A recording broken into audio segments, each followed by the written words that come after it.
কলকাতার কলরব থেকে অনেকটা দূরে আজ আমরা নিজের গাড়ি নিয়ে এসে পৌঁছালাম লাটাগুড়িতে ডুয়ার্স ঘুরে দেখব বলে। আগামী 2 দিন ধরে আমরা এই ডুয়ার্স ঘুরে দেখব। ঘোরার লিস্টে আছে একগুচ্ছ নাম: lovers view point, Neora valley dam, Neora bridge, Suntalekhola hanging bridge, rocky island, Samsing view point, Bindu, Jhalong, এছাড়া আছে গরুমারা জঙ্গল সাফারি। তবে চলুন বন্ধুরা, দেরি না করে এবার ভিডিওটা শুরু করি। কাল সারারাত্রি জার্নি করে আমরা লাটাগুড়িতে এসে পৌঁছেছি সকাল 9টায়। খানিকক্ষণ বিশ্রাম নিয়ে আবার আমরা সাইট সিইং করতে যাব। এখন বাজে বেলা 12টা।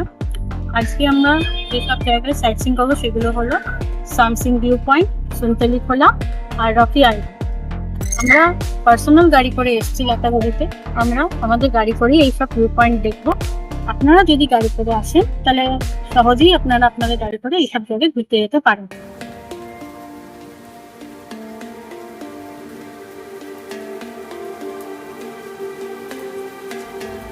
তো বন্ধুরা, নর্থ বেঙ্গল ট্যুরের সেকেন্ড এপিসোডে আপনাদের সকলকে স্বাগত।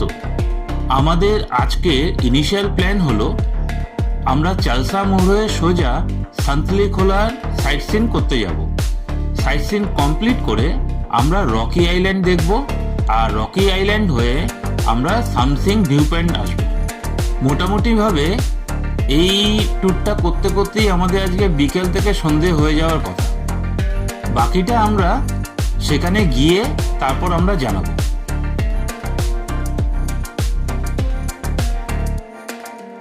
আমাদের আজকের ফার্স্ট ডেস্টিনেশন হলো সান্তলিখোলা। আর সান্তলিখোলার ডিস্টেন্স আমাদের রিসর্ট থেকে প্রায় 30 কিলোমিটার। আমরা চালসা মোড় থেকে স্লাইটলি আপহিল ড্রাইভ শুরু করে দিয়েছি। আর এখানকার সিনিক বিউটি দারুণ।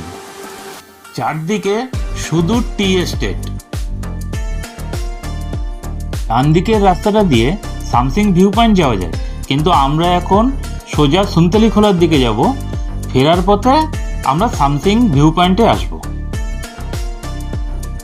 সামসিং এর পর থেকেই আমরা আবার আপহিল ড্রাইভ শুরু করে দিলাম।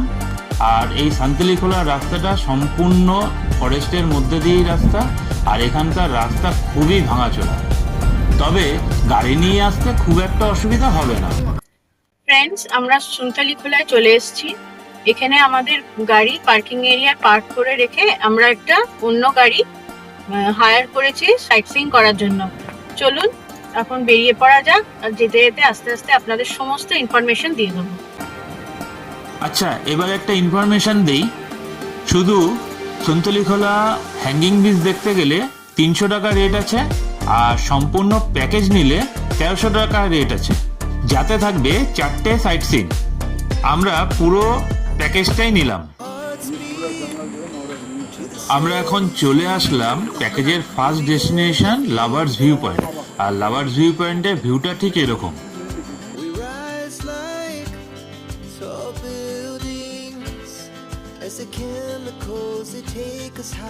লাভার্স ভিউ পয়েন্টের ভিউ আমাদের খুব ভালো লেগেছে। আর এখানকার অর্ধেকের বেশি রাস্তা সম্পূর্ণ পাথরে। এখন আমরা চলেছি আমাদের সেকেন্ড ডেস্টিনেশন নেওড়া ড্যাম।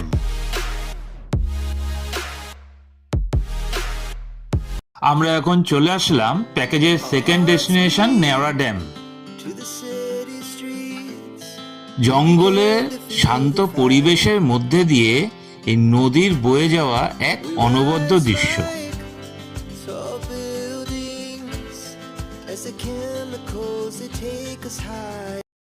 এখন আমরা বেরিয়ে যাচ্ছি নেওড়া ব্রিজের দিকে।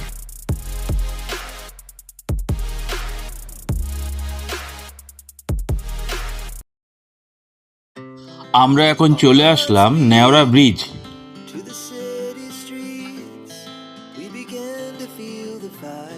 আর এই সেই নেওড়া রিভার, একদম পরিষ্কার জল।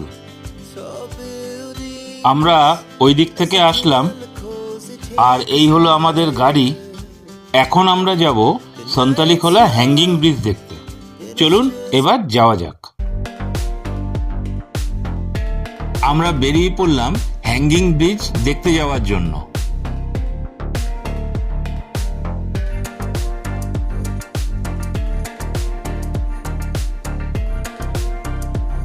হ্যাঙ্গিং ব্রিজ দেখতে যাওয়ার রাস্তাটা মারাত্মক খারাপ। এখানে রাস্তা বলে কোনো কিছু নেই। মাঝে এন্ট্রি ফির জন্য পার হেড 40 টাকা করে দিতে হয়েছে।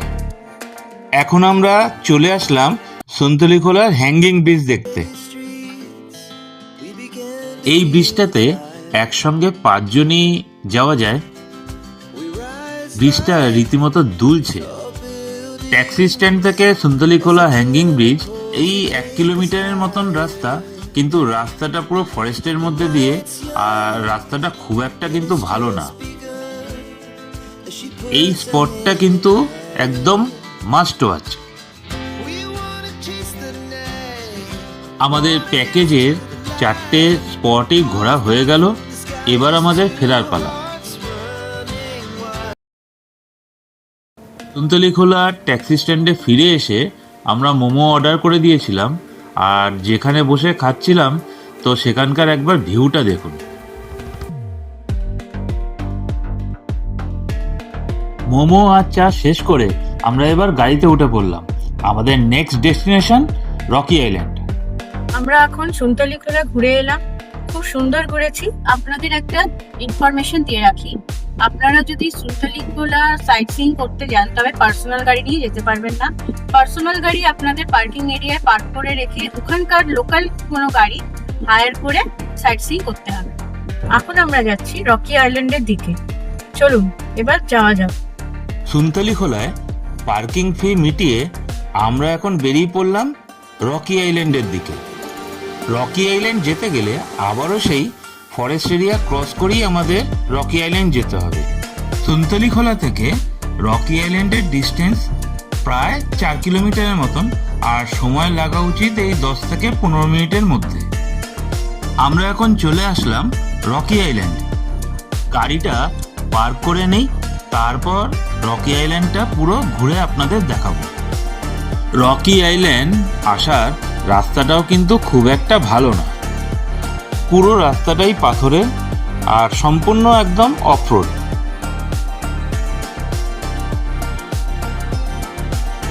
আমরা এখন সিঁড়ি দিয়ে নামছি পুরো রকি আইল্যান্ডটা ঘুরে দেখাবো বলে। Our hearts beat to the city streets. We began to feel the fire. We rise like tall buildings as the chemicals. আর এই হলো রকি আইল্যান্ড। ওদিক থেকে নদীর স্রোতটা বয়ে আসছে, আর এরকম সুন্দর পাথরের মধ্যে দিকে এই দিকে বয়ে যাচ্ছে। আর এই রকি আইল্যান্ডেও প্রচুর ট্যুরিস্ট কিন্তু এসেছে। জায়গাটা খুব ভালো। একটা কথা জানিয়ে রাখি, এখানে কিন্তু বেশ কয়েকটা হোটেল আর হোমস্টেও কিন্তু চোখে পড়লো। Every shot from the top, we're gonna এখন আমরা রকি আইল্যান্ডকে বিদায় জানিয়ে বেরিয়ে পড়লাম সামসিং এর উদ্দেশ্যে। এবার আমরা যাব সামসিং এর লালিগুড়াস ভিউ পয়েন্টের দিকে। তবে চলুন বাকিটা ওখানে গিয়েই বলছি।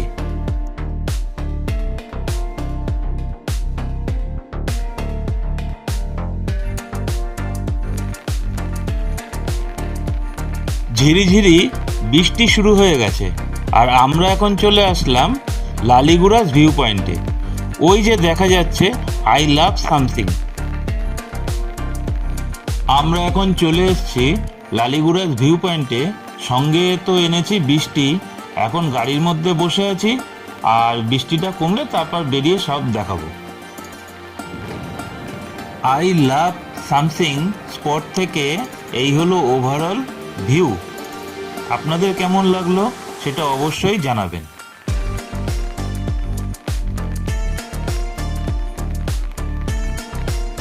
আমরা একটু নিচের দিকে গিয়ে আপনাদের পুরো ভিউটা দেখাচ্ছি।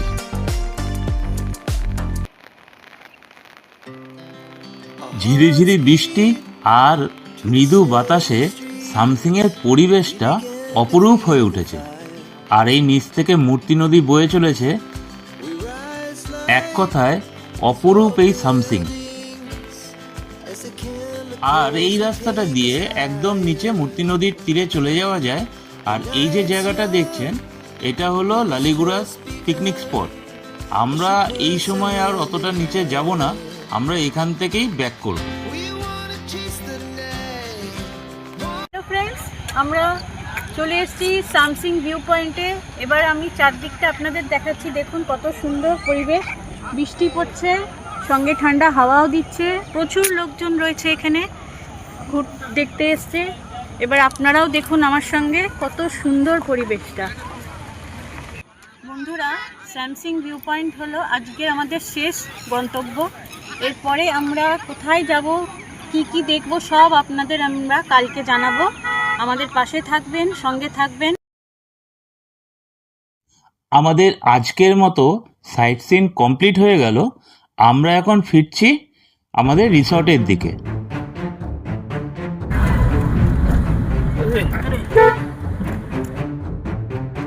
সজাগ থাকার কারণে দুর্ঘটনা এড়ানো গেল। যাই হোক, আমরা এখন চালসা মোড়ে চলে আসলাম। আর কিছুক্ষণের মধ্যেই আমরা রিসর্টে ফিরে যাব। সামসিং ভিউ পয়েন্ট দেখে এসে আমরা বনপলাশি রিসর্টে ফিরে এলাম। কালকে কোথায় যাব, কি করব, সব আপনাদের জানাবো। পাশে থাকবেন আর আমাদের ভিডিও দেখতে থাকুন। গুড মর্নিং সবাইকে। আজকে আমাদের নর্থ বেঙ্গল জার্নি দ্বিতীয় দিন। শুরু করব আজকে আমরা গরুমারা জঙ্গল সাফারি দিয়ে। গাড়ি অলরেডি চলে এসছে। তাহলে চলুন বেরিয়ে পড়া যাক জঙ্গল সাফারির উদ্দেশ্যে। সঙ্গে থাকবেন, যেতে যেতে আপনাদের সব কিছু জানাবো। সকাল এখন 8:30। আমরা ব্রেকফাস্ট কমপ্লিট করেই বেরিয়ে পড়লাম জঙ্গল সাফারির উদ্দেশ্যে। রেঞ্জ অফিস থেকে প্রয়োজনীয় কাজ কমপ্লিট করেই আমরা ঢুকে পড়লাম গরুমারা জঙ্গলে। একদম সোজা জঙ্গল দেখতে দেখতে কিছুটা এগোতেই আমাদের পথ আটকে দাঁড়ালো এই বিশালাকার হাতিটা।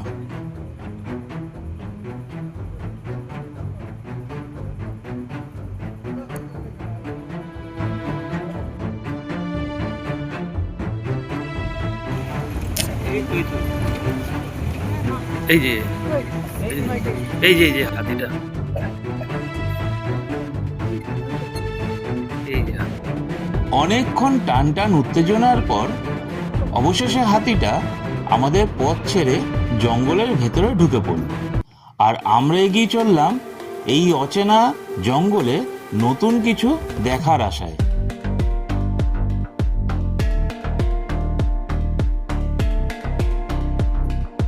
এখন আমরা চলে আসলাম গরুমারা জঙ্গলের সেকেন্ড পার্টে। এখন দেখা যাক এখানে আমরা নতুন কি দেখতে পাই। যা যা দেখব তা সবই আপনাদের সাথে শেয়ার করব।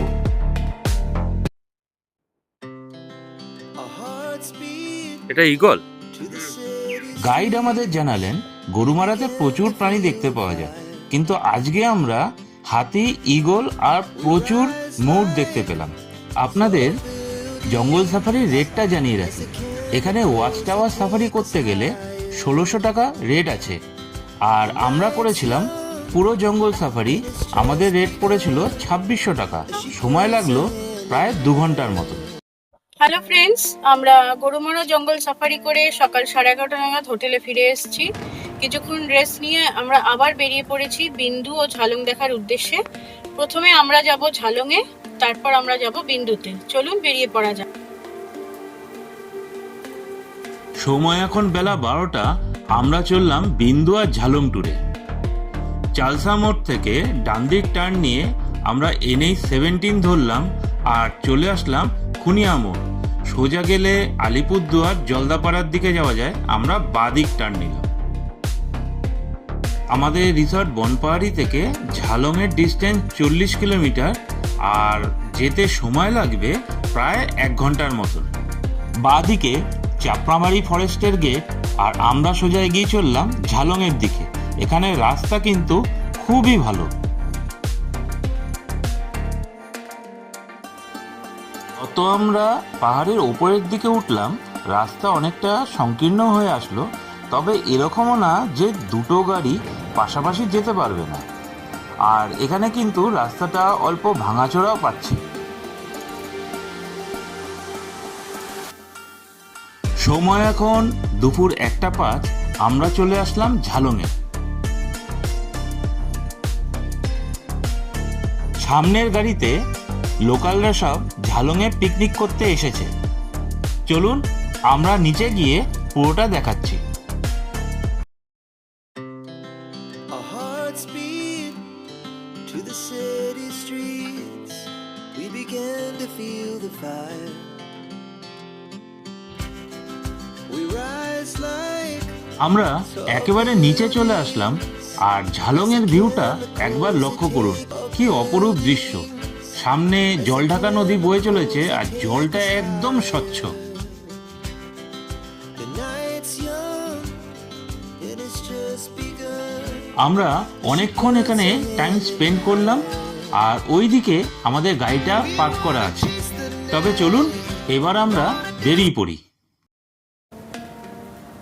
সময় এখন 1:35 আর আমরা বেরিয়ে পড়লাম। বিন্দু এখান থেকে মাত্র 10 কিলোমিটার, আর যেতে আমাদের সময় লাগবে 30 মিনিটের মতো। কিন্তু 3 কিলোমিটার আসতেই পড়লো জলঢাকা হাইডল প্রজেক্টের ভিউ পয়েন্ট।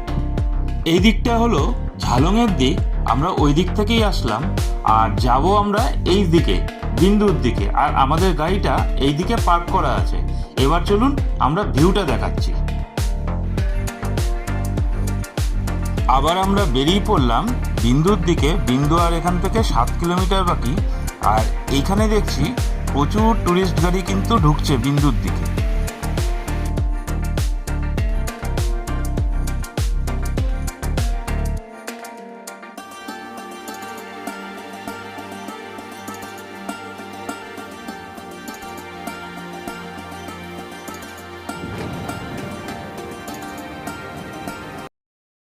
যেতে যেতে এক জায়গায় দেখলাম ভালোই ধস নেমেছিল। রাস্তাটা এই মুহূর্তে ক্লিয়ার করা হয়েছে, কিন্তু একই সময় একটা করে গাড়ি এখান থেকে পাস করতে পারছে। যথারীতি এখানে রাস্তা বলে কোনো কিছুই নেই, আস্তে আস্তে করে আমরা কোনোভাবে এগিয়ে চললাম।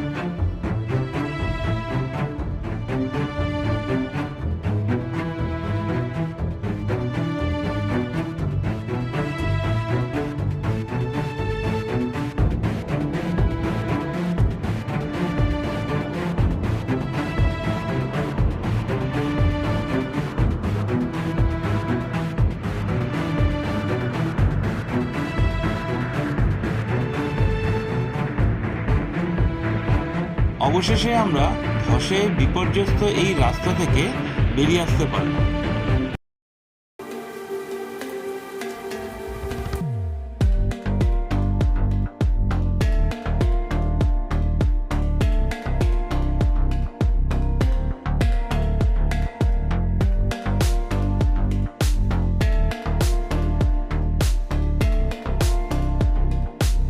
অবশেষে আমরা চলে আসলাম বিন্দুতে। সামনেই বিন্দু পার্কিং, আমরা গাড়িটা পার্ক করে নেই, তারপর আপনাদের সঙ্গে দেখা হচ্ছে বিন্দু ভিউ পয়েন্টে গিয়ে। আমরা এখন বিন্দুতে চলে এসেছি। এখন আমাদের গাড়ি বিন্দু পার্কিং এরিয়াতে রয়েছে। এখানকার পার্কিং এরিয়া অনেকটা বড়, পার্কিং নিয়ে আপনাদের কোনো সমস্যা হবে না। আসার সময় দেখছিলাম একটা জায়গায় ধস নেমেছে, তাছাড়া রাস্তা ভালো, এখানে আপনারা সুন্দরভাবে গাড়ি চালিয়ে আসতে পারবেন। সামনেই বিন্দু ড্যাম। পার্কিং থেকে আমরা হাঁটতে হাঁটতে এখন চলে এসেছি বিন্দু ভিউ পয়েন্টে, একদম জলঢাকা রিভারের সামনে। আর জলটা দেখুন, পুরো একদম স্বচ্ছ জল। আর বলে রাখি, নদীর ওপারটা Bhutan. As the chemicals they take us higher. The night's young and it's just begun. As she puts her hand in mine. We wanna বিন্দু এক কথায় দারুণ। এখানে আমরা অনেকক্ষণ টাইম স্পেন্ড করলাম, আর এটাই ছিল আমাদের আজকের লাস্ট ডেস্টিনেশন। তবে চলুন এবার ফেরা যাক। বিন্দুতে পার্কিং চার্জ দিতে হলো 30 টাকা। আমরা পার্কিং মিটিয়ে আমরা বেরিয়ে পড়লাম লাটাগুড়ির উদ্দেশ্যে।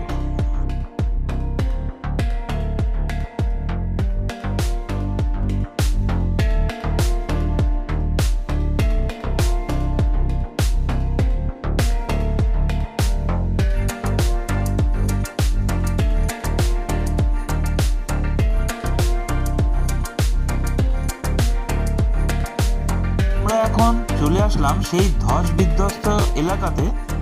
যথারীতি আমাদের এখন এইদিকে দাঁড়াতে হবে, কারণ ওই দিক থেকে এখন গাড়ি আসছে। ওখান থেকে কমপ্লিট না হলে আমরা এখান থেকে এগোতে পারবো না। কাল সকালবেলায় মূর্তি রিভার দেখে আমরা লাটাগুড়ি ছাড়ছি। আমাদের নেক্সট ডেস্টিনেশন হবে চিলাপাতা ইকো রিসর্ট। কাল বিকেলবেলায় আমরা চিলাপাতা জঙ্গল সাফারি করব, আর সব তথ্য থাকবে আমাদের নেক্সট ভিডিওতে। যাই হোক, এখন আমরা চলে এসেছি লাটাগুড়ির বনপাহাড়ি রিসর্টে। ফ্রেন্ডস, আমরা এইমাত্র সবাই ডুয়ার্সের সাইট সিইং করে হোটেলে ফিরলাম। আমাদের যাত্রার সাইট সিইং এর সমস্ত বিবরণ ভিডিওতে পেয়ে যাবেন। যদি আপনাদের আমাদের ভিডিও ভালো লেগে থাকে তাহলে লাইক ও কমেন্ট করবেন, আর সাবস্ক্রাইব করে আমাদের পাশে থাকবেন। দেখা হচ্ছে আবার নতুন এক ভিডিওতে। নমস্কার, ভালো থাকবেন, সুস্থ থাকবেন।